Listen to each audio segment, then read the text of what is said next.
Good morning students. In last video we have seen the limitations of journal and we have seen that how we can overcome from the limitations of journal with the help of subsidiary book. Today we are going to learn, in this lecture we are going to learn about the types of subsidiary books. Types of subsidiary books. Mainly two types of subsidiary books are there actually. One is cash book, another is goods for subsidiary book. But some detailed information is given to us. Let us see. There are, according to our textbook, there are four types of subsidiary books. The first one is cash book. First one is cash book. In cash book, first of all, why cash book is maintained? Cash book is maintained to record transactions of cash. That is, whatever transactions which are cash transactions will be recorded in cash book. Okay, right? Earlier in journal we were writing all kind of transactions, whether it is a cash transaction or credit transaction, it is income transaction, expense transaction, it is any kind of asset, liability, all transactions we used to write in journal. But in subsidiary book, for cash transaction, cash book is kept. Cash book is of three types. One, simple cash book. Two, columnar cash book. And three columnar cash book. Let us see one by one. Simple cash book. Simple cash book, that means there will be one column of amount. And that column either will be of cash or bank. Cash or bank. So whatever transactions will be there which are based on cash will be recorded in that simple cash book. Sometimes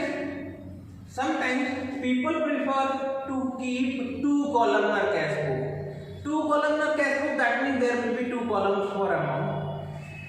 That could be cash and bank. Cash and bank, or it may be cash and discount,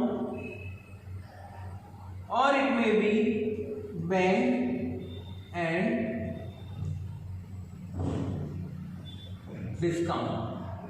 Cash and bank, there will be two columns for cash, two columns, one for cash and one for bank. The transaction of cash will be recorded in cash column and the transaction of bank will be recorded in bank column. Sometimes in two columns of cash book, instead of cash and bank, they will be having column of cash and discount. So cash will be written in cash, and if there is any cash discount on the transaction will be recorded in discount column. And sometimes bank and discount, where the bank column will write the amount of bank, and in discount column any cash discount if it is there.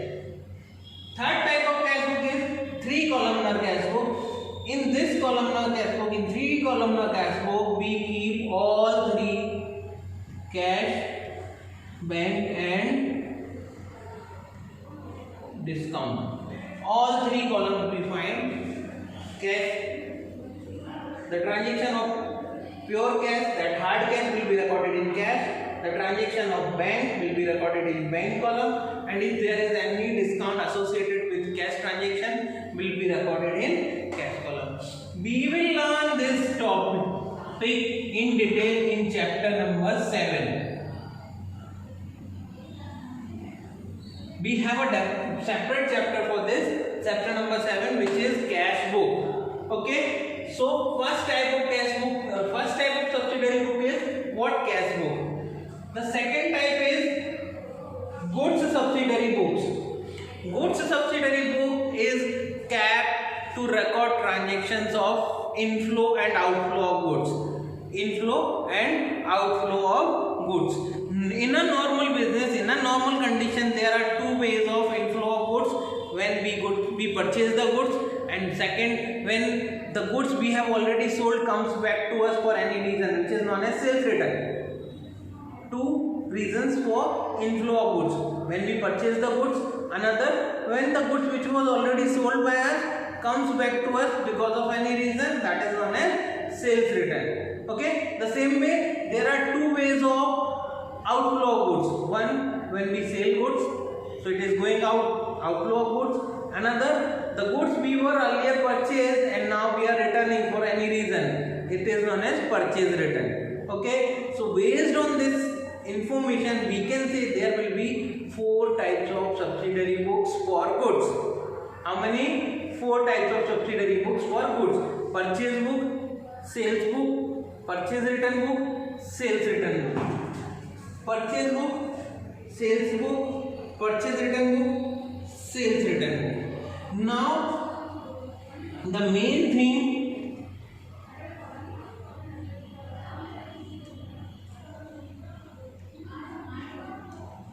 is that in these books credit transactions of goods are recorded.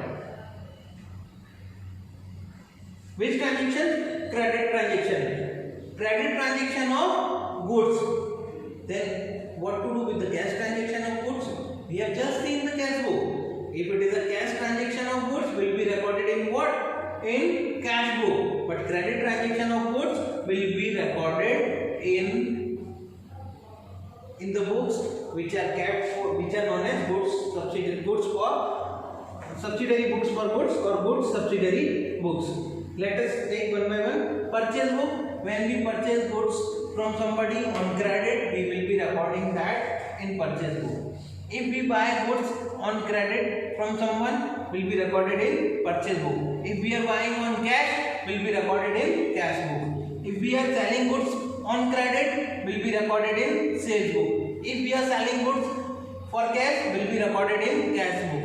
If we are returning goods we have already purchased and we are returning that goods, will be recorded in purchase return book. And sales return book, the goods we have sold comes back to us for any reason, will be known as sales return and will be recorded in sales return book. So in this chapter number 5, which is subsidiary books, we are going to know about these books in detail. Cash book, we have another chapter, that is next chapter. So in this particular chapter number 6, subsidiary books, we are going to learn purchase book, sales book, purchase return book, sales return book. Each subsidiary book have some types. We are going to learn about them in detail in this chapter. Another type of subsidiary book that may be possible, that is subsidiary book for bills. We have, while discussing the meaning and terminology of accounting, at that time we have gone through two words, bills receivable and bills payable. Right, so bills receivable and bills payable, the people who are having number of transactions in that means again and again they are getting bills receivable, again and again they are accepting bills payable. At that time they are maintaining a separate book that is called subsidiary book for bills, where there will be two books, bills receivable book and bills payable book. In bills receivable book, we will be writing the transactions of bill drawn,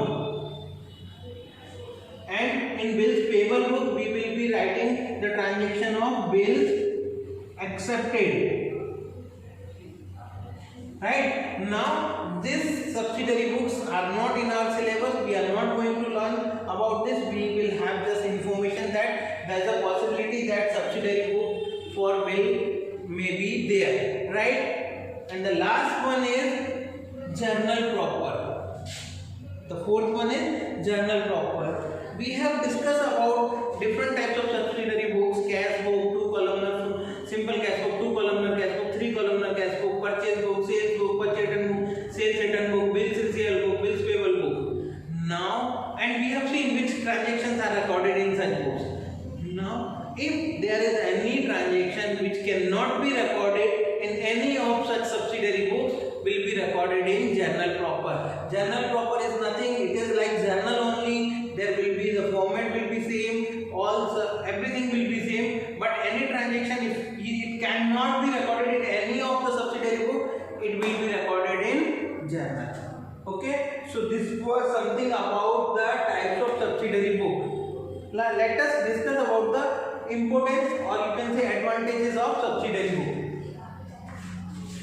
Advantages of subsidiary book. First of all, division of work.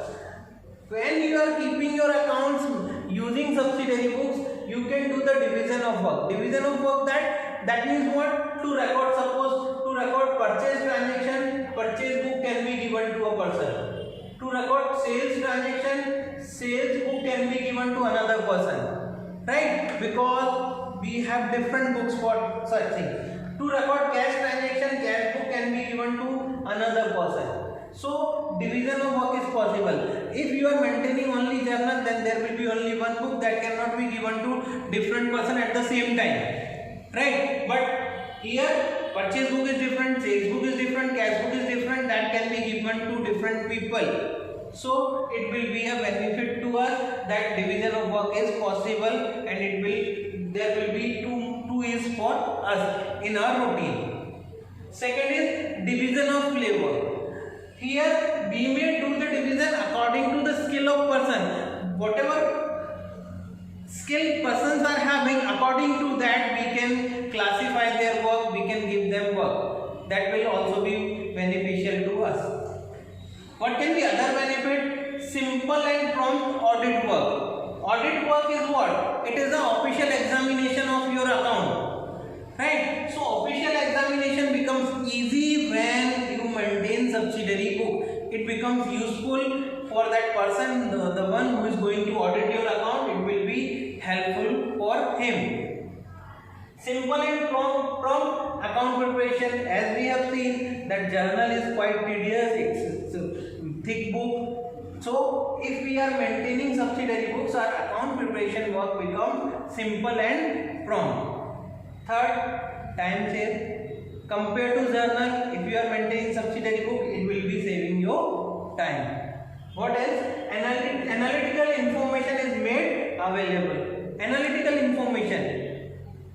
Some information which is helpful to decide, to take decision for future, is known as analytical information. Now, analytical information can be easily available from subsidiary books rather than journal. Say for example, at any particular time you want to know about the status of your credit purchase, it will be easily available from purchase book. If you want to know about the status of credit sales, it will be easily available from sales book. If you want to know about the cash purchase and cash sales, it will be available from cash book. So analytical information is made available easily while maintaining subsidiary books.